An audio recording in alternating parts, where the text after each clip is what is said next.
Hi, new listeners. Hello, everybody. Welcome to our new podcast. This is Mythic Morons. My name is Sid Grover. And I'm Matt Cheney. Yep. We're figuring this out for the first time. This is our first podcast. This is going to be kind of a discussion where we're going to talk about films that we like, things around the stories that interest us, that inspire us, the people behind them. And kind of the way this is going to work is we're each going to bring our own point of views on these movies, and well, you'll see how it goes. We're kind of still figuring this out for the first time, but hope you guys enjoy. A little bit about me. My name is Sid, and I went to school to just watch movies pretty much. Cheney, how about you? Well, yeah, we met at the same school.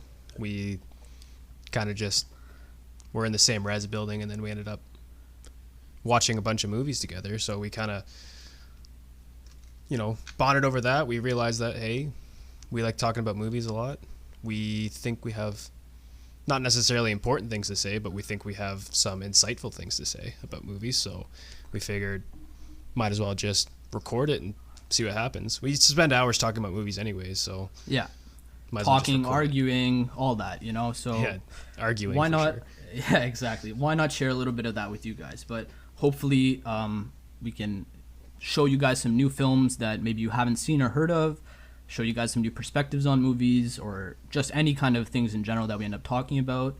And Cheney, why don't you start us off with what we're talking about today? Well, usually I think the way we're going to structure this podcast is we're going to have like a weekly catch up. So what sort of media you consumed over the week, like whether it's just random TV shows, random videos, other movies that aren't part of the main discussion. Right. But, okay. This week we don't really have a weekly catch up, since I think we had like a 3-hour call yesterday. Yep. Where we talked about everything. Yeah. So, and funny enough, we only recorded like 10 seconds of that. Yeah, exactly. But we'll try and feed in a little bit maybe. Cheney, how about like what have you been watching? YouTube, Netflix, what have you been watching this week? Jeez, I haven't been watching too much. There's that new Mortal Kombat DLC that just came out, so I watched the story mode for that. It's just dumb fun. It's nothing special. Yeah. Like, I just like Mortal Kombat for some reason. I don't even play the fucking games. I just like watching the story mode. So that was dumb fun for a bit. I haven't really been consuming a lot of media, other than that one movie that we're probably going to talk about. For sure, yeah. I don't know. I've been playing a lot of online chess. Online chess, nice. So I've been playing online poker, and I was thinking even like, how could we kind of, not to confuse it a little bit. I'll say that for later, but yeah, online games. That's we'll talk a bit about gaming and like the kind of things we were into and playing. But yeah, I've been gaming Death Stranding. I'm back on that a little bit. Again, yeah, I beat the story like a month ago now probably, but it's one of those games that has just been bringing me back to it. And if you guys aren't aware what Death Stranding is, it's a new video game, or some semi-new video game. Came out end of last year, and it's pretty much predicted the kind of state of the world we live in now, where delivery drivers are now the most important people in the world. So I'm kind of just reliving all that to get outside of my own head a little. Demons pulling into you alternate dimensions. Yeah, that's exactly the world we're living in. So, but no, nothing much. I'm trying to think. I have movies lined up. Yeah, we both finished The Last Dance this week, right? Did you end up finishing it? I never ended up finishing it, no. No? Okay. I got too into playing chess. I ended up playing chess for like 3 hours. Oh, gotcha. Yesterday and the day before. So I've been too lazy to finish that. I don't know. It didn't really compel me to finish it. I don't know why. I think the finale, like, I won't get into too much of like what they talk about. I'll let you kind of catch up with it if you want, but I think it gives a decent amount of closure into that end of the season for Jordan that what the whole documentary was kind of leading up to. So I think you should watch at least the last episode, to see where his headspace was at, when he left the team and all that. That was pretty interesting. You know what slightly bothers me about that documentary is that I think isn't it produced by Jordan? It is. He definitely had a lot to say in it, for sure. Yeah, so I'm worried that it's sort of fluff PC. That's I read somewhere Scottie Pippen had a problem with the documentary with how he was portrayed, which I don't really see how, because it showed Scottie in a pretty decent way. I thought, I was never a huge, like, I'll just start off by saying, like, I'm not the biggest basketball fan. I don't watch like every single game, but I'm aware of what's going on. I'm too aware of Scottie Pippen before, but definitely this documentary showed me how crucial of a player he was to the Bulls franchise of those seasons that he played. So I don't know how he feels that he was misrepresented or got I think he angry was pissed about that, off because there's that 20-minute span in episode 8 where it's like, yo, Pippen's a piece of shit. By the way, this podcast is rated R. Pippen's like a piece of shit that gave up on his team, and it cut to 4 different guys being like, yo, Scottie let us down, Scottie's a bitch, and then it gave Scottie one line to try to defend himself. True. So I don't know, it was that was a bad look on Scottie, but then at the end of the day, that was history. That's what happened. So to not speak on that, I guess, and to leave it out of the story is also, I don't know, I guess he's just not happy with that truth, that side of it, like, yeah, possibly. I don't know. Or just other people speaking on his behalf, maybe. I don't know. But what else did I watch? Yeah, actually, you know what? I think we were thinking so much for the movie we're going to discuss that I kind of didn't really intake too much media. I've been writing a lot and kind of just thinking about how this podcast episode is going to go. So honestly, maybe let's just get into the movie. Oh, that sounds good. Yeah.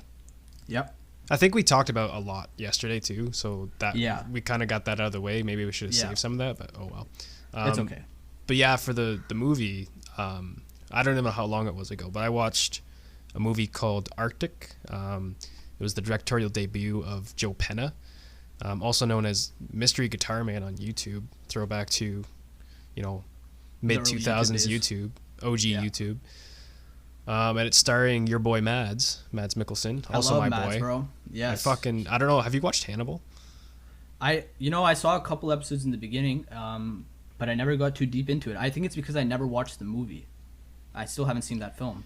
It's completely they're kids, completely separate, completely. Right. It's just based on the same books that the movies are based off of. Hannibal acts as the prequel to the story of Silence of the Lambs, or is it kind of two separate incarnations of the character? No, it's the same story. It's from the same books. It's just one's a movie, one's a TV show. Okay, fair. I didn't read the books or the movie, so I guess I got to get into that after. Right. But yes, Mads, I appreciate the hell out of that guy, man. What an actor. Like, so we're talking about Arctic, kind of a under the radar movie by director Joe Penna. I just want to start by saying, like, what amazing technical filmmaking that he brought to the table on that. Just with the opening kind of shots introducing us to the character, like, we're kind of, I should say, I guess we're going to get into a little spoilery of the film. We'll try not to ruin any bits of the end. Maybe we'll cut it. Cheney, you want to cut it like non-spoiler and then talk spoiler after? Yeah, that sounds good. Okay, so yeah, we'll talk about, or I'll say when the spoilers come in. But yeah, the opening of the film kind of just throws you into this situation where Mads Mikkelsen's character has crashed in the Arctic, and he's been there for who knows how long. Basically, we see his daily routine of how he catches fish and treks up in the mountains to kind of map out his location. But we get the sense that, well, we don't really know how long he's been there. We understand that it's been enough time, though, right? Yeah, no, it's never really distinguished how long he's been there, but I think that sort of lends to the strength of the movie. It's like it never gives you the information that you don't really need. It Absolutely. really delves into just the information you do need. It doesn't try to confuse you. It just goes, here's your character. We don't even hear his name. We see his name. Yeah. I forgot it. I really like that touch, because when would he ever just say, this is my name, right? It was a good little detail, because even those little details, it kind of points at the life he had before. Maybe he was in the military, or he was one of these rescue kind of guys, or, he's definitely a skilled survivalist in the film. So I think all those little hints at his past life, who he is, what he comes from, I found those very interesting. Yeah, for sure. And like you said, like, the opening to this movie is probably the strongest part of this movie, I find. I do have some gripes with the movie. We'll get into those a little later, probably more into the spoiler talk. But the first 15 minutes, I was completely enamored. I think the first line of the movie doesn't come until 15-minute mark. I for the first while I thought, is this going to be like a modern day silent film? Which, you know, it almost kind of is. There is dialogue for sure, but it never relies on the dialogue. No, it never. Because well, how can you? Never. Go, yeah, that, yeah. I'm not going to get into that, but like, you can't really just. But the way even it uses dialogue is so kind of important to the story and the themes of the movie, which we'll get into that in the spoilers a little bit. But yeah, it almost played itself like a very strong silent film. You know, it relied on technical filmmaking, cinematography, score. The director really tied all those things in to tell the story, I thought, very well. And I know you have kind of a gripe with the ending, and my take on the ending, I can tell, is probably going to be different, so this might lead to an interesting conversation. I just watched this movie yesterday. Cheney has been trying to get me to watch this movie for a couple weeks now, and to prepare for it, you know, I wanted to watch it fresh before we talked. And I texted him after. I'm like, man, this was a great film, you know? What the hell were you talking about the ending about? Because he told me he wasn't the biggest fan of the ending, but I'll tell you, I really appreciated that ending. I really liked the movie. I thought Mads was great in it. I thought that opening 15 to 20 minutes is just worth the price of admission alone. Yeah, I was completely drawn into that aspect of the movie. I really like the survivalist type movies like this. It's kind of like, you know, Castaway. Like it's so satisfying to see this main character, and then he's presented with the problem, and you go, well, how is he going to solve this? And then he solves it smartly, like wits. Logically, like with his wits. Yeah. It's like it makes it easy to cheer for this character. So yes. I found myself cheering for the main character quite a bit, which was really good. I never caught myself like cheering for a character as much as I did Mads in this movie. I'll be honest with you. You know, I look back at and that was a great comparison you just said to Castaway. I was thinking kind of the same thing, kind of going into it. But yeah, like, I'll give you a quick synopsis, but Mads is pretty much isolated throughout, or the character Mads plays is pretty much isolated throughout the film in the Arctic tundra, I guess you can call it. Greatly contrasted with these like wide shot landscapes, beautiful shots, beautiful composition. And it's really just through his eyes we get to see him perform and kind of speak, you know, like a lot of it was done through his eyes. I found the pain, the kind of struggle he was going through, and whether he was going to give up or keep pushing forward. You know, there was a lot of those moments where I really connected and felt for this guy. There's a lot I probably will lend credence only to, you know, Mads, because he was the guy that you know, I thought really carried the movie. I thought the director Joe Penna did a good job, but I thought maybe without Mads, this movie I probably wouldn't have liked as much. Mads brought this sort of, there was certain scenes like during the latter half of the movie, I remember, like, I don't know why this stuck with me, but he starts to, you know, break down a little bit, and you see the receiver, the SOS signal that he used at the beginning of the movie, and it kind of just rolled out, and it just rolled into frame, and you just see Mads like stumble forward going ha ha ha ha, and it's just like just completely defeated to the point of laughing with delusion. Yeah, but not too much. It wasn't like I don't know how to explain it. It was like just you gotta see the movie. It's just that slight little touch to the movie. It's like Mads. You know, we're watching this movie, obviously following it along, but what I remember that scene where the receiver falls out of his sled. You're talking about when he's pulling the sled up the hill, right? Yeah. And he kind of takes a small break. Yeah. So when that happened, I recalled, like, wow, that's a great way to tie it into the beginning, like where his character starts. It's kind of like he's leaving that side of him behind. That, you know, okay, let's kind of talk about the beginning. Like, what was he doing so for so long, kind of huddled up in that plane. So he crashes in a plane, a very small plane, and he's been living in it.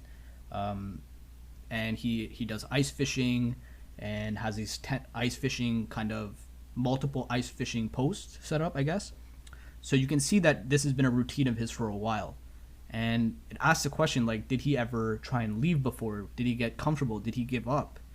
And I think it kind of hints to it later on in the film that he didn't. Like, he did try and get out, but he might have failed and made his way back.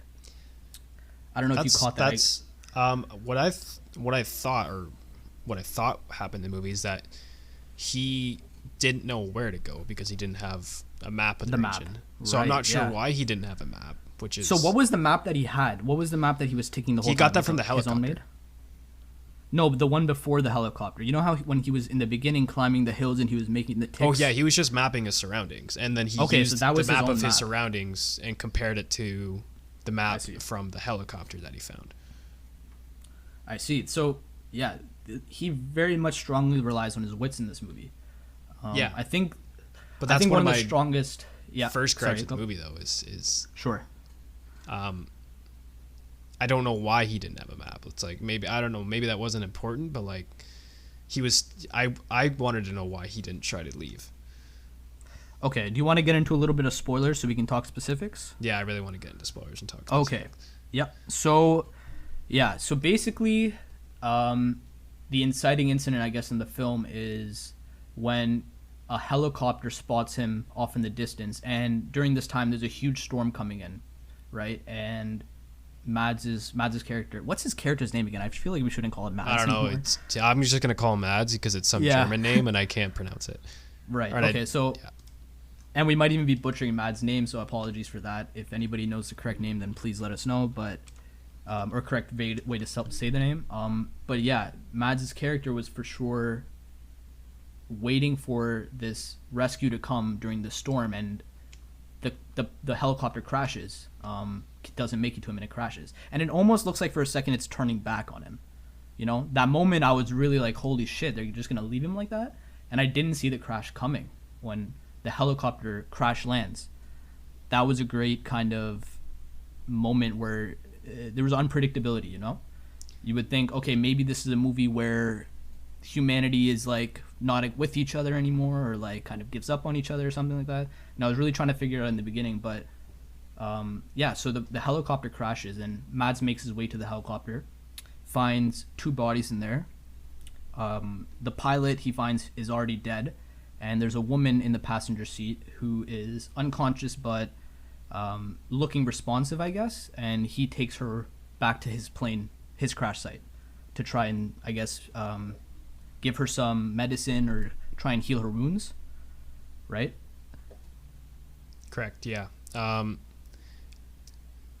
There's a little literal or a little cheeky of Joe Penna to like do a literal calm before the storm shot. Yeah, that is what it was. That visual was really cool though, with the storm kind of rolling over the mountains. It was. I wonder how he did that because Well, they shot the film in Iceland, it was Iceland. And I wonder how much, if they ever relied on visual effects, CGI, to kind of expand the scene a little bit or bring in those storm clouds. But I honestly, other than the bear in the movie, there was no shot that I could explicitly tell was visual effects. So props to the filmmakers on that point, that they really killed the landscape shots. That was my favorite thing for the movie, absolutely. He finds the girl, brings her back to the crash site, and that's where this movie kind of left the frame of mind that I originally went with it, kind of like the Castaway thing, like this guy's going to be by himself the whole time, might go crazy. But that's when the movie really, I found its footing. How about you? I don't know about footing. Maybe I was set myself up too hard. I thought the opening 20 minutes of this movie were so strong that I was so excited for a movie just consisting of that. And that's not really what I got. So maybe it's just my own expectations letting me down there. I thought what was going to happen and what I thought was established is like, yeah, he's doing his daily routine, and then you have that incident with the bear where he spots the bear. Now, I thought this movie was going to turn into not only just a survivalist movie, but like a sort of a pseudo survival horror movie with the bear Like, how is he going to deal with this bear now? Yeah, I thought that was a great little introduction when the bear sees him, he sees the bear off in the distance, and the bear kind of turns around. You're like, oh shit, the bear's gonna come back somewhere, come back to bite his ass. But Well, you introduce a gun in the third scene or the first act, and you have to fire it off in the third act. So yes, sir. So that the way the movie changed pretty abruptly, I thought was a little jarring. But then it still got me. It's like, okay, well, we'll have new issue, right? Yeah. On top of a magnitude of issues, new issue. How is he going to deal with this? I've been really enjoying how he's dealt with problems thus far. One thing that I thought was really cool is the implementation of his stopwatch throughout the movie. Yeah, what do you think that was about?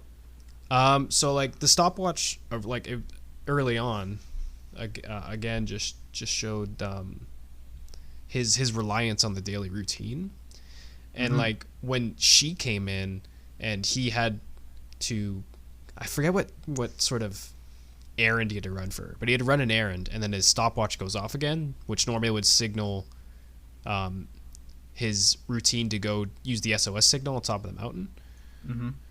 But he gave up on that, and he moved on to helping her. So that was sort of just like, it showed the character moving along where he's like, okay, I need to give up this daily routine and start helping this woman. So it's like this character is also like really empathetic. He's very selfless throughout the movie, which I thought was good, which I thought you mentioned humanity before, and that's one of the main themes of the movie. For sure. I wanted to get into that actually, because that's definitely, I think, the biggest point of the film is how even when we're up against the world, essentially it's Mads versus his environment. The antagonist in the film is not the bear, it's his surroundings. It beats him up, it throws him down, and it kicks his ass, and he has to make his way through that. And like we were saying, he relies on his wits, he relies on just the things that I guess make us human ultimately is what drives him. And this is what I guess we were talking about earlier before we get into spoilers, but we were saying, do you think he left his site before? And I actually do think he left his site, but he gave up and came back. I think he wasn't necessarily ready to die at the crash site, but a little bit of him might have given up hope. And why I say that is when he finally takes on the trek, if you remember, he comes across, I think, like some piece of his plane or some kind of something was buried in the snow. It was from the helicopter. It was from the helicopter, yeah. And it was written on it, one survivor due south, right? So I think that was his first checkpoint, how far he initially got, and then he possibly turned back. He might have given up on his initial trek to escape, because we know he doesn't have a map. Oh, I didn't even catch that. Yeah, and you know what? I caught that after reading about it after. I definitely went to Reddit right after the movie and wanted to get some opinions like on the ending and just to see what that was about from other point of views. But yeah, I didn't catch that at first either, I'll be honest, but that makes sense to me. Another thing is what motivated him, I guess, to safety was this woman. He had no connection to this plane crash victim. She didn't even speak his language, which I found was interesting. His first interaction with her, he says hello. It's the first person he's actually seen probably in who knows how long. And I thought those were some of the really, really great moments of the film where, the camera kind of just sits very still on them, very slow kind of editing pacing, and he just holds her. He just kind of embraces her. Like this, you get a sense like this guy has been isolated for probably a really long time, and he's been surviving. He's a witty guy. He's smart. So he has been surviving on his wits, but up until now I don't think he's had a reason to truly escape his situation until this injured woman comes across his path. And that's what kind of gives him the motivation, or gives him the reasoning to get to safety. Is this woman who has a family, who has a child back home, she should get back home. Well, that makes sense now, I guess. Yeah, so I think that's how I saw the story. Is he wasn't necessarily a defeated character, but he needed that reconnection with humanity, right, to kind of pull himself back up, I guess. And yeah, like that's one of the things I really appreciate about it. It actually, I can say, like, it's probably one of my favorite survivalist stories in that way, that it doesn't have to rely on backstory. It doesn't have to get into Mads, if he had a family, why should we care about this guy? Like, you immediately care about him when you first watch the film. Well, he's a nice guy. First thing he does is like go and pays his respects to the grave of the other pilot. Yes, I really like that. Yeah, he builds a little, what do you call it, like a tombstone almost with the rocks. He pays his respects. Right, and that's where. So this is where I'm starting to get into my big gripe with the film.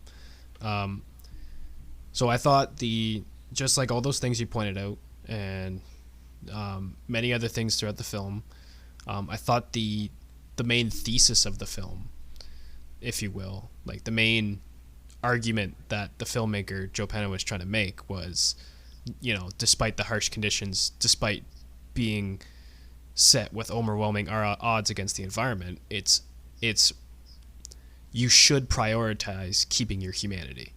Yes. Right? Okay. Yeah. I would agree with you on that. Yeah. Yeah. So that's what I thought, or that's the thesis that was presented to me. There's many things throughout the film, like just that I teared up in the first half just before he left, and he takes out that photo of her family. Yeah. And like he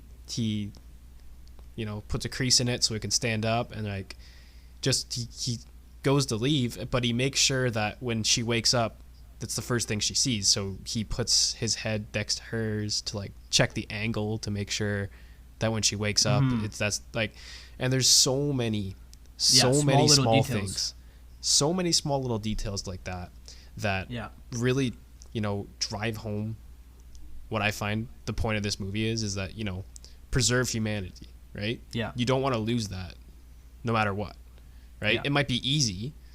It might have been easier just to not take her there and just to definitely go would have been easier, and we see the events of the film. Like, there were so many times where even I started to think, like, what would I do in this situation?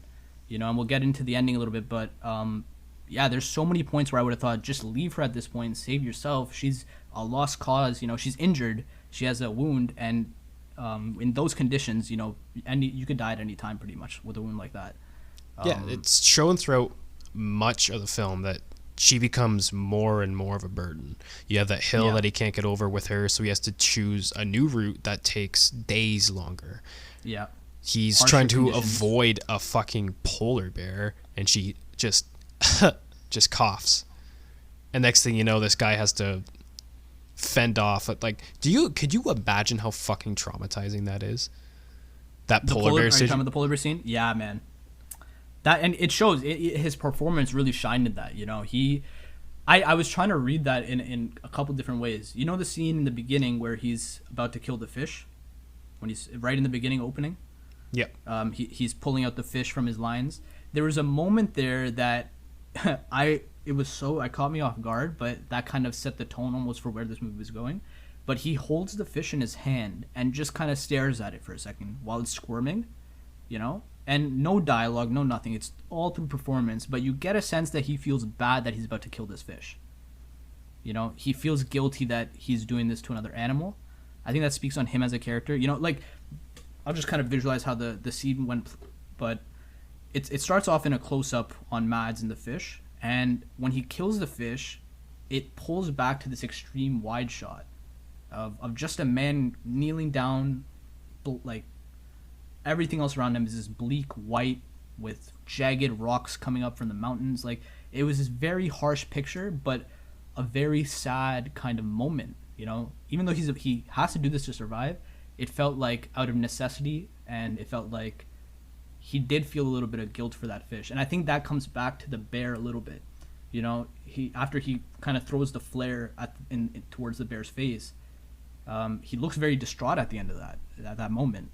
Yeah, because that bear almost ate him. How did you read that? I didn't really get that whatsoever. Okay, maybe especially when he caught that big trout and he's like screaming to the heavens.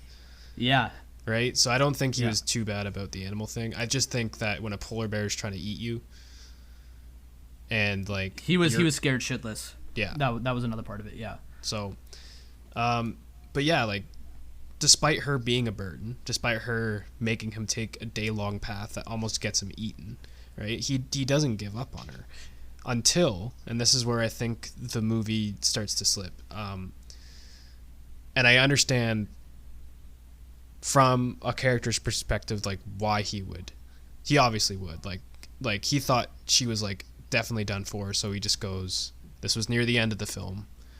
You know, after their long journey, he decides to leave her behind to continue on without her, to try to save himself. It looked like for a second that she had died, or that she was at least on the verge of dying. Exactly. You know? So her wound was really bad, and right. But he left her alone. Yeah, like with full intention, he was leaving her. Right. So this is where I think, and we'll get to the ending, but this is again where the movie stayed true to the thesis, where like he gives up on his humanity for a sec. He gives up on it. He rejects it to try to make it easier for himself. Right. And he gets punished for it. Exactly. Right? So and interesting about that, where does he fall? He falls into a cave, a dark cave kind of setting. Right. A very literal representation of hell. Exactly. And so and that really kind of shocked me. Like, it turned into 127 hours there for a second, that scene. You know that movie, the James Franco movie? Yeah. So I thought, I'm like, well, wow, okay, so we're getting from Castaway to 127 hours pretty quickly here, but it never felt jarring, you know? It never felt like we were going off a new path. It felt very consistent to me that, okay, like his journey is leading him here. He's here for a reason. And then he gets out of that, and I found it like so crazy. Like, he's crawling back to this woman, essentially. Like, you know, he gets freed, and his first thought is, I feel bad that I left this woman behind. Yeah, forgive me, Father, for I have sinned. Basically, exactly. That's the way I read that. And again, that's still staying true to the thesis. That's not where I think the film falls apart. I think it falls apart in the end. So he does that. So then he continues on with her. And then we get to the ending where, you know, again, very well acted by Mads. I was so invested in the character at this point, just through his performance. At the end when he's like just screaming at the rescue helicopter. So let's just paint the scene a little bit. So they climb up this hill eventually, and he has to, the last, I guess, little portion of that hill, he breaks his leg, or he very badly wounds his leg when he falls in the cave. So he has to push this sled with a woman up a hill while crawling up that very hill, I guess. So already what was a very tasking job, walking through deep snow while carrying like 150, 200 pounds behind you. This guy now had to push it with an injured leg. And he makes it up the peak of this hill. And this is where, you know, my gripe was like, okay, what perfect convenience that now there's a helicopter right there, you know? That's what I found, like, oh, okay. But I did get happy. I'm like, okay, good. It's going to get to a good ending. And I'll let you finish your point, what you were saying about the helicopter. So thanks for bringing up that sort of ex machina. It was a bit ex machina, right. But it didn't totally go through with it like an ex machina moment. You know, it did subvert a little bit of expectations there. Right, and that's where I'll get into that again. But I think I went through some deleted scenes actually, and I don't know why they took this scene out. But you remember when he dug out that snow cave? Yeah. There's a scene in the deleted scenes where he's using his SOS signal in there.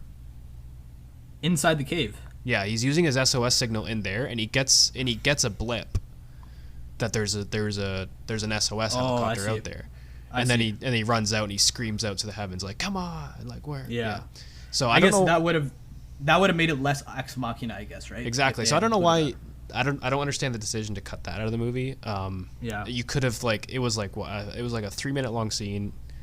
You can cut out 3 minutes worth of walking shots, because the middle of the movie is just a lot of shots of walking, You know what? The more I think about it, the reason I think they might have cut that out was they didn't want you as an audience to feel hope at that moment. You know, like the guy had just fallen into a cave, broke his leg, crawling out for safety. I think in that moment, if we got that blip of hope, it almost would have tied that ending a little too quickly. You know, then you would have known, okay, yeah, this guy's about to get saved. That blip is there. Okay, boom. I think Damned if you do, damned if you don't. I think. I don't know. That build up, that, you know, you're talking about pacing here with the slow walking. I think that was necessary. You know, we needed that tense pace throughout the film, that kind of some time to think and sit with the character, Mads. You know, this guy is struggling throughout the film, and just those last portions I thought were crucial. It shows like even through hell, even through the worst injury, this guy's humanity is still with him. You know, he's still strong. He's carrying himself back up that hill. So when I saw that helicopter, I'll shit you not, I clapped, bro. I like this is, and I'm sitting by myself in my room watching this. I clapped at that ending. Huh. Okay. So yeah. Well, the helicopter was a little ex machina for me, and it kind of lingered in my brain while I was watching the ending, so that might have soured it as well. But here's where I think the movie sort of fails. I thought not fails. I don't know. Here's where I think it doesn't really stay true to the thesis. Okay. So he gave up on her for a sec. He gets punished for it.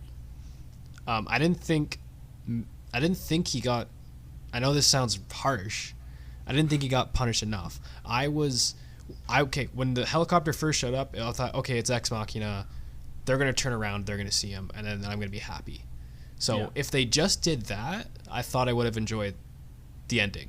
But the fact that the helicopter flew away, and then he collapsed, and I was like, you know what? That's okay, because he gave up on her. They're in this situation now. If he didn't give up on her, he would have gotten to that helicopter place sooner, and they would have been saved. But the fact that he gave up on her, and now they're in this situation, it really drives home that final point of whatever you do, no matter how harsh the conditions are, you can't give up on humanity. But then, when I told you that I liked the film, up until the last 3 seconds, that's really what happens. Is the helicopter flies away, Mads collapses, and I thought that was a beautiful shot of him holding her hand, holding the hands, doing the squeeze thing. You know, the whole thing of when, you know, very sparse dialogue, but he says, you know, his few prominent lines are, "You are not alone," and "I'm gonna be okay." I think he says something along that variation. "I'm okay." We're fine. We're fine. I'm okay. Yeah, along those lines, he keeps repeating these words to himself.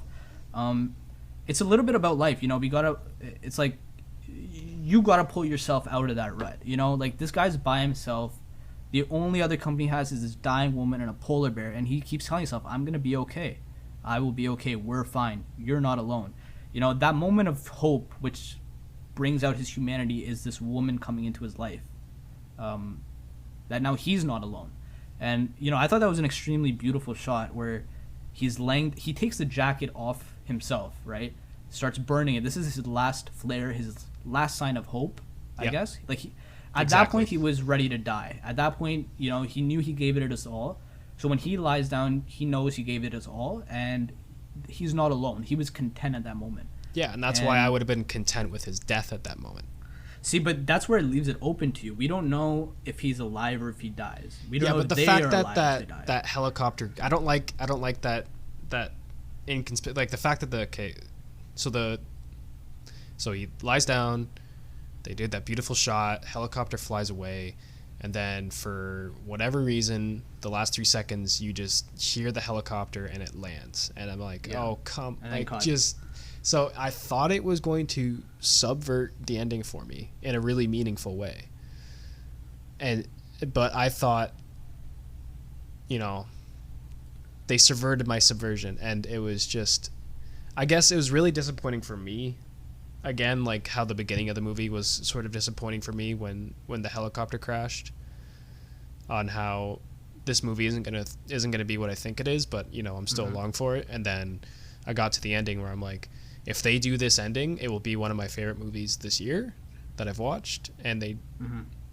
It's not that they didn't do what I want; they just didn't do what I thought would have been very meaningful in the moment. So, yeah, I would disagree with you there. See, when you told me you didn't like the last 3 seconds, so Cheney told me beforehand, basically, the whole movie is really great up until the last 3 seconds. So I was holding my breath on those last 3 seconds throughout the film.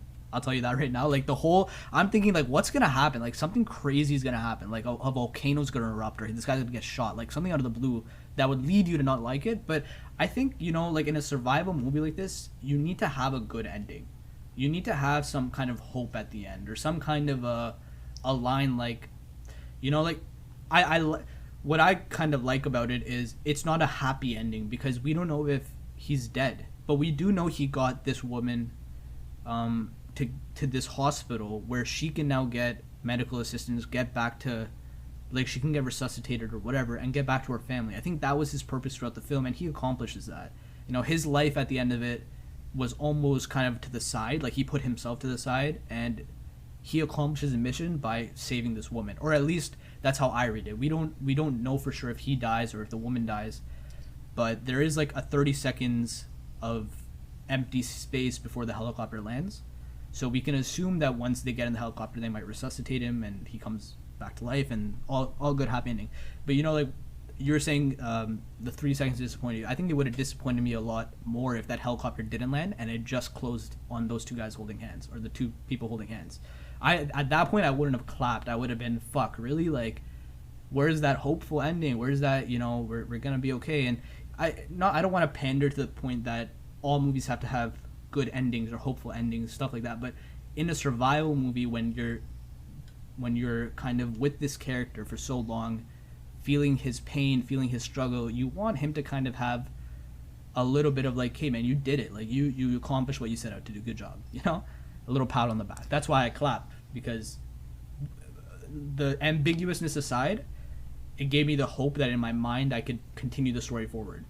Right. And I wasn't necessarily sad about the ending. I was happy that the character got a good ending, quote unquote. But I thought, and maybe like this is where I'm looking for more Joe Penna movies in the future. I want him to take that risk. Right? I agree with you. I think for a film that I think at moments was pretty risk taking, in the sense that it's essentially a silent movie throughout, and this is a first time director, or first time feature film director, which I think for a first time feature film, to have the balls to say we're gonna go to Iceland with Mads Mikkelsen and a polar bear and a character who doesn't talk pretty much throughout the entire film. That's a lot of confidence on the director, a lot of pressure to say, how do we tell this story, get all of our ideas across, have you feel connected to the guy, and then hopefully clap at the ending. And I think he accomplishes that pretty well. I'm really excited to see what kind of movies he makes next. Right, and I thought he made a good cohesive movie that I really enjoyed watching throughout. It made me laugh, it made me tear up. Yeah, it had the full range of emotions. Even it was funny at times too. When he's holding that trout up, I felt happy for him. I was like, dude, I was like, that was one of the highlights of the film for me. That part there. And then he tells the woman, you gotta try this Alaskan trout. It's Alaskan trout. Like, come on, you gotta try it. Then he says with noodles. With noodles, yeah, with a cup of noodles. Yeah. So one of the two crucial things are ramen noodles, in the film, and fish. So that was pretty cool. I don't know where I was going with that, but yeah, that was a pretty funny scene. So yeah, but like I'm not saying it's a bad ending.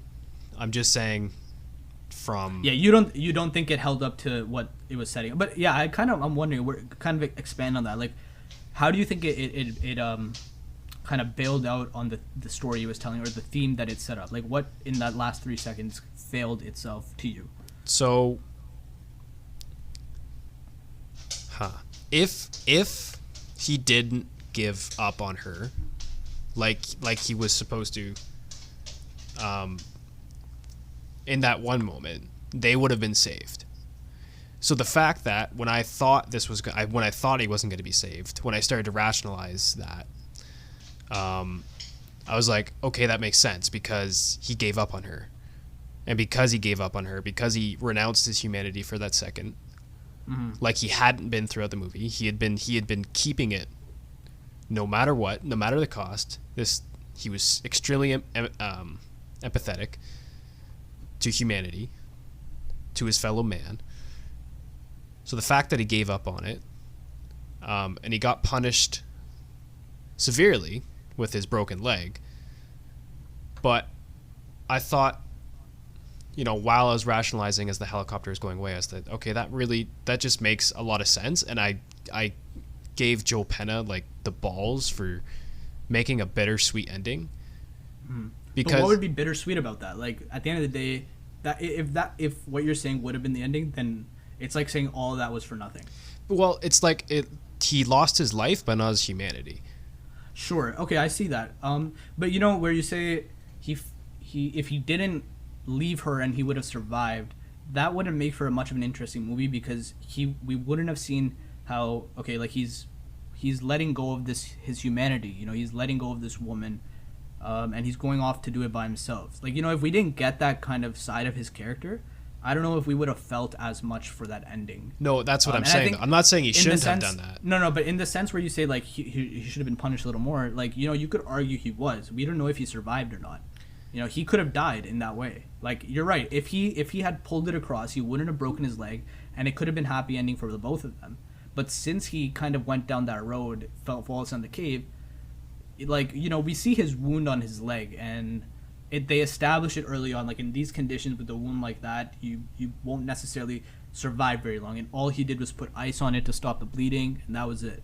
So he very well could have just died in that moment, and he succeeded his mission. And hopefully, if you want to read it in this way, but hopefully that woman survives, and his humanity paid off in this woman, and she gets to go home to her family. I think that was on point with the story they were trying to tell. Like, it didn't for me at least, it didn't flop on that cave bit. Like, that cave scene was so important because it shows, because he did that, it slows him down, but he has to push back harder. He has to work harder to bring his humanity back, and he doesn't give up at that point either. He takes his jacket off, he's ready to die, he's ready to freeze to death to get this last signal out there, and it pays off for him, Right. I think I'm trying to think of an analogy here. So imagine going through a very good meal. You have a great appetizer, a good meal, and then when you get to dessert, you're presented with this creme brulee of a dessert. From my perspective, at least, this extremely non-typical, expensive, very risky, hard to do dessert. They show it to you, they wave it in front of your face, but then they put vanilla cake on your table. You still get vanilla cake, but it's not that creme brulee, if that makes sense. Yeah, I don't know, I would just disagree with you on that, man. I say we got that creme brulee. I would say we definitely got that. I thought it was a very vanilla ending. It was a safe ending. I won't deny you on that, but I think for the movie it was trying to be, and this is just where our points kind of contrast, but for the movie it was trying to be, I think it was the ending it needed. I don't blame him for doing a safe ending. This is his fucking directorial debut, and that's why I'm looking forward to more films from him, because I feel like he'll be able to be a little bit more risky in the future. Yeah. And not so Hollywood vanilla. So I get that. That's just my that was my main gripe with the ending there. Yeah. No, that's fair. I think it turns into an almost different story at that point. If the helicopter leaves, it truly does become about your humanity at that point. But I know I wouldn't have clapped if that helicopter had just gone and the movie ended on that frame. I think I would have had a different experience at the end of that. And just because of how subtle that last shot is, it's really like as soon as the helicopter touches down, the screen cuts to black, and you're just left with this. You're left with feelings of hope, but also at the same time, like, fuck, did he die? Like, you're almost sad a little bit. Like, he doesn't get to see this pay off if he's dead. Like, I don't know. I felt a mix of emotions at the ending, which is why I liked it. I think a sign of a good movie for me is if when the movie ends, the story doesn't necessarily end there. The story can keep going forward. that's in your head. You know, you could always have different routes for the characters, or the world kind of still keeps moving. And if they just died there, if they just kind of ended on that final shot, then there's not much you can go with that. Then it's very finite. But that last stand of hope with that helicopter landing, but still ambiguous enough where you think, you know, that could have still all been for nothing. I think it still holds true to the themes it sets up. But yeah, I clapped, man. I definitely was a range of emotions at that ending. Well, cool. I don't know. I think I sort of ranted off everything that I had a problem with the ending there. Just the fact that maybe it was, I don't know. It was a good ending. Maybe I set myself up. I let myself down, set by the expectations that I put myself on. So what were you, when you were watching the film, what were you kind of thinking, what direction is this going? You know, I was kind of thinking of that constantly because there was a lot of forks in the roads. Where was the film heading for you? Oh, the entire movie, I was like, well, how the fuck is he gonna like solve this? Yeah. Well, right? that was the great part about it. He relies on his wits. It's all just the things he has at his disposal he has to use. Right, and that's kind of like the disappointing thing about the helicopter just showing up is like he didn't that wasn't because of his problem solving skills. It just happened. No. That's exactly. That was an ex machina a little bit with the helicopter just there. I mean, I guess like cuz she's part of the helicopter rescue team, the woman he rescues. So I guess they're looking for her. Yeah, that makes sense. Honestly, I just don't like how it. I think the director wrote himself into a wall a little bit. Like he stacked the odds so high against Mads' character and the woman that you kind of almost needed an ex machina to solve that movie. Yeah, and I thought that very early on too. There was a lot of moments I thought like he's really writing himself into a corner here. That's what I thought. You know, that's a brilliant thing about writing is you don't necessarily have to come up with ex machina moments. Like I can see that was kind of it, but throughout the beginning of the film, and now the more that I think about it, I guess that ending is a little bit safe, but throughout the film, the writer who wrote this film actually, did Joe Penna write this film? I felt like he, hold on. I'm just gonna Google that right now.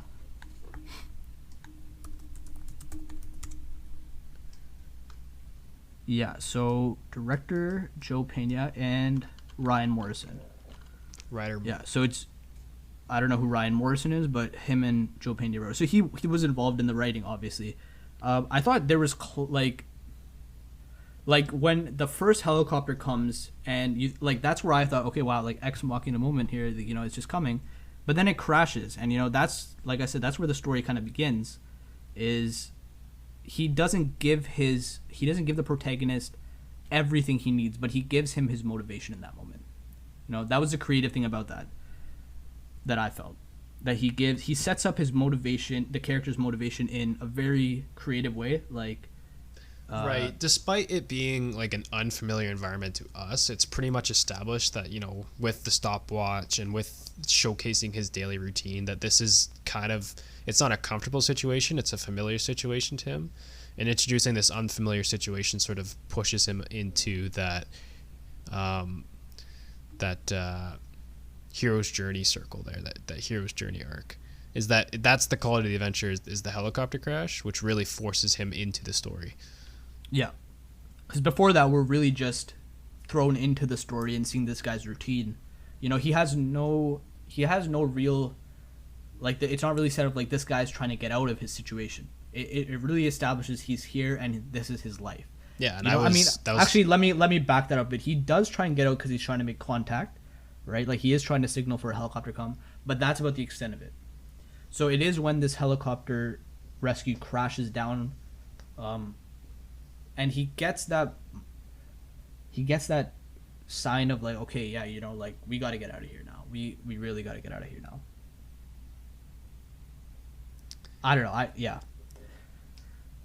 Yeah. So, I thought Overall, I thought it was a great movie, though. I gotta say, like, I think this is one of the my favorite films that I've seen this year. Even though this movie came out in 2018, I had not heard of it when it came out. I remember seeing a trailer for it, and it just went to it. It always stayed. I forgot it completely, but it always stayed in the back of my mind. And then when I saw it was on Amazon, I just sort of like, well, now I have to watch it because I knew I really wanted to watch it after the trailer. I think this is like one of those movies that really would have benefited on like in a theater. You know, it's the environment plays such a role. Like it is a character in itself. The landscapes is. Again, I'll go back to like the technical side of the filmmaking here, but there's so many wide shots, and not just for wide shot sakes, you know. And how did you feel about the score in the movie? I was actually just about to say, like, sitting in a theater. I thought that was sitting in a theater would benefit listening to that score so bad. Like when he catches that trout, and like I don't even know what it might have been. It was like some type of brass horn, and it just quelled up. I was like, okay, like the score here is great, and it fits perfectly. It's like it's never too intrusive though, too. No, it's almost like dialogue in itself. It's almost like it's almost externalizing how Mads feels. You know, it's not telling you as an audience feel sad or feel happy. It's really showing how he feels inside. And that's why when I said the thing about the fish in the beginning of you know, he kind of maybe felt sorry for the fish, the reason I felt that was because of the score. You know, the score kind of rises up from that point. He's looking at the fish, but it's very quiet. It's very somber. While he's just eyeing it, he's just staring at it in his hands, and it's dying in his hands, and the scores it just kind of rises little bit, and pull back to an extreme wide shot, and now it's just the score and this environment, and he's killing the fish, and it's just very bare bones.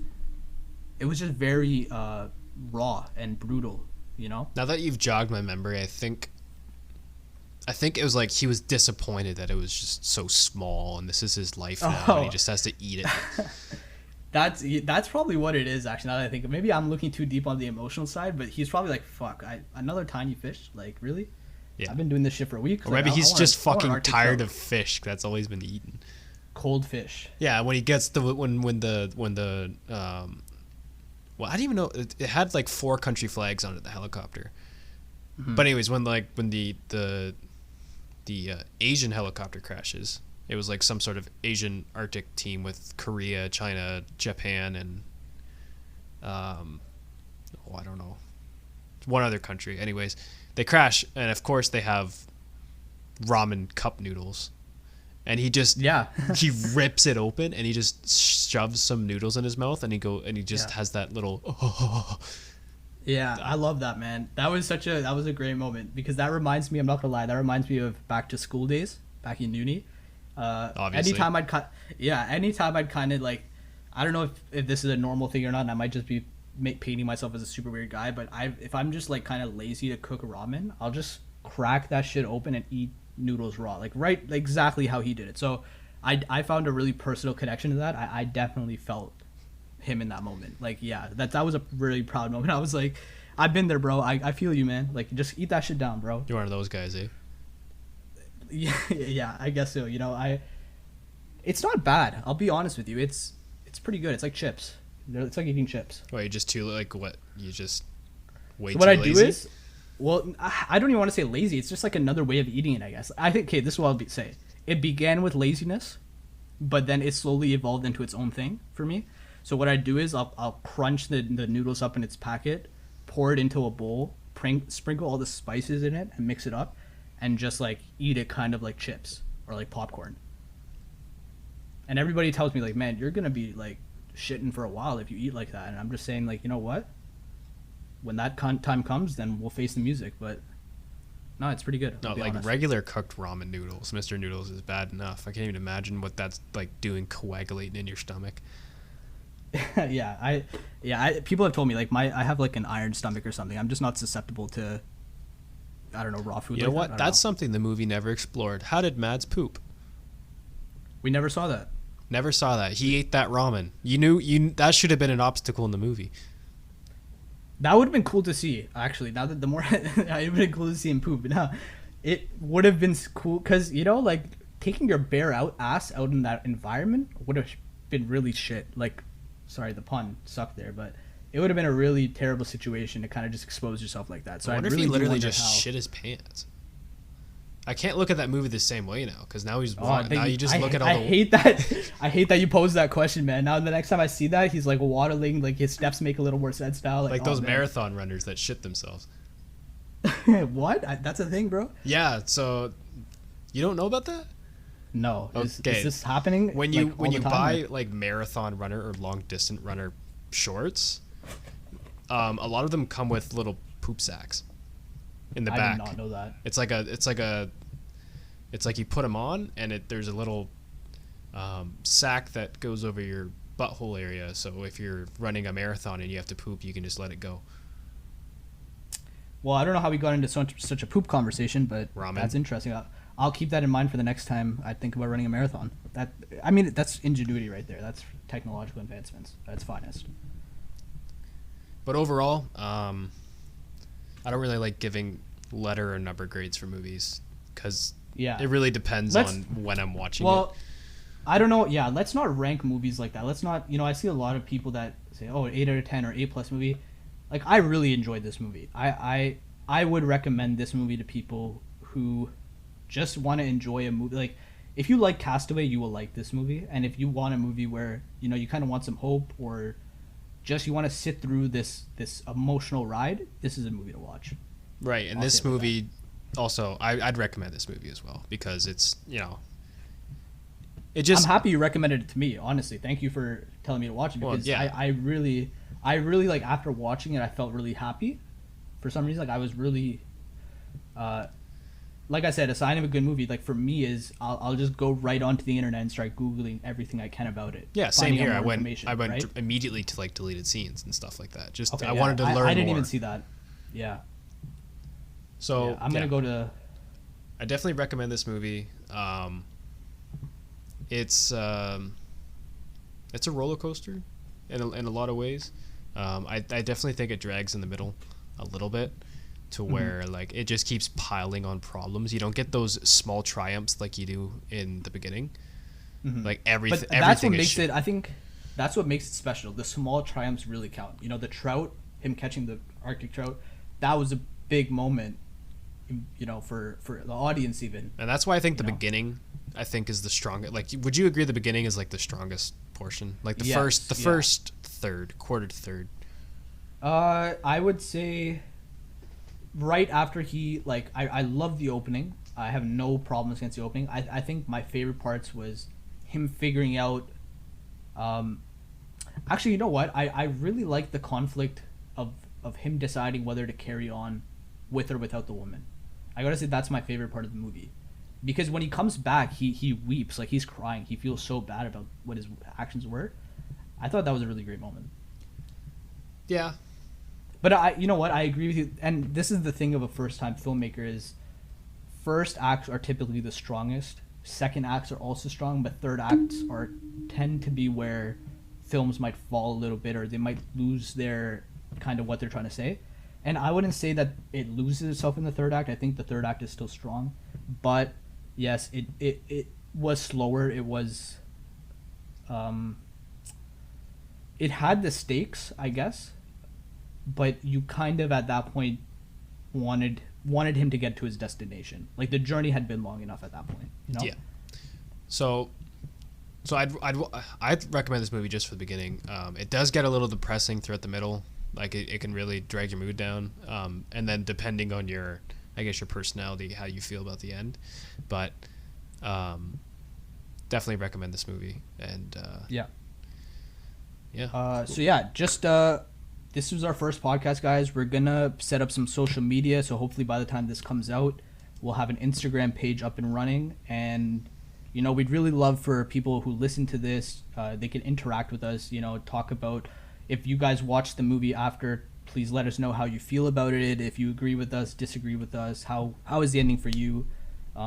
If we completely spoiled it and now you don't want to watch it, then sorry, I guess. But yeah, I think you should definitely still give this movie a shot. Because we did not get through the whole thing. We did not spoil the entire movie.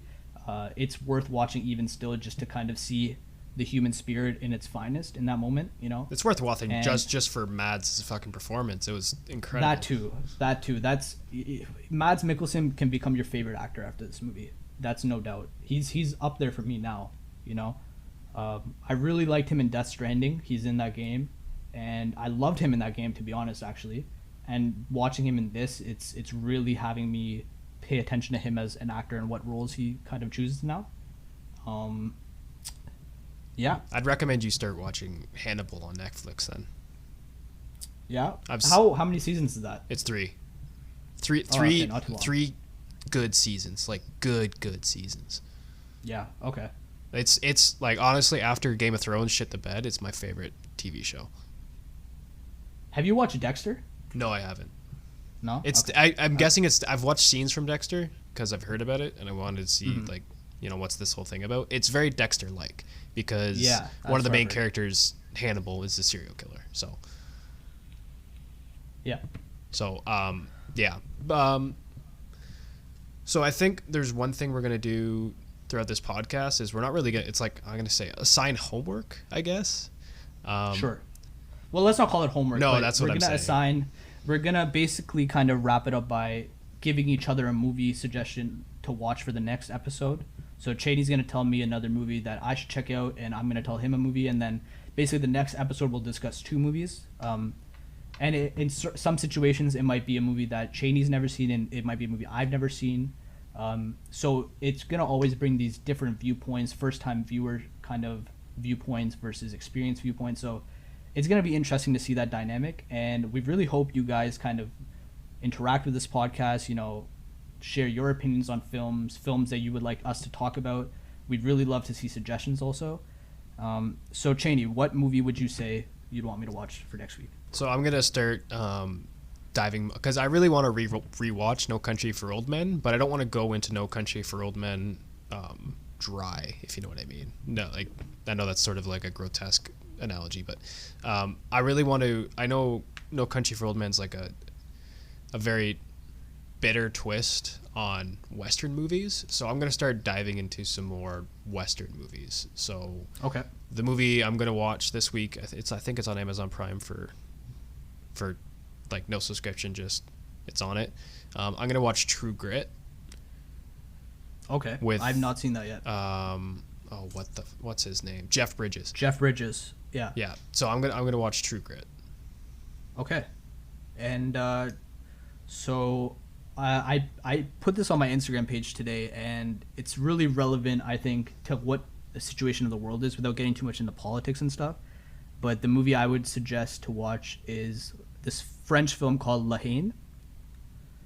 I'll text it to you after if it's not clear here, but basically it's set in it was made in 1995 by this filmmaker named Matthew Kassovitz. I saw it for the first time in, I think, like my second year at school, and you know, it was just one of those films that was so visceral, so like I didn't know films like that existed. It really deeply impacted me in the sense of like what filmmaking could be, how loose you can make movies, and just kind of a little personal side. Like I write my own films and I make movies at times, so for me this was a movie that really kind of showed me what the capabilities of film were, especially French cinema. This was my first take on French cinema, so I'll suggest to you to watch La Haine. Okay, yeah, just text me after, because I need I'll text you it. Yeah. Okay. Yeah. So yeah, like we said, we're gonna get some social medias ready. We encourage you to also watch the movies as we watch them, so you can sort of stay fresh with our conversations as well. But yeah, this is our first kick at the can, so hope everyone enjoyed. Yeah. And I don't even know how to sign off on this thing. Yeah, well, we're going to come up with the proper intro and outro while this thing goes. You know, this is our first episode, so, you know, if you guys want to give us feedback on it, that's cool. So just simply say, see you next week. How about that? Yeah, see you next week. All right, take care.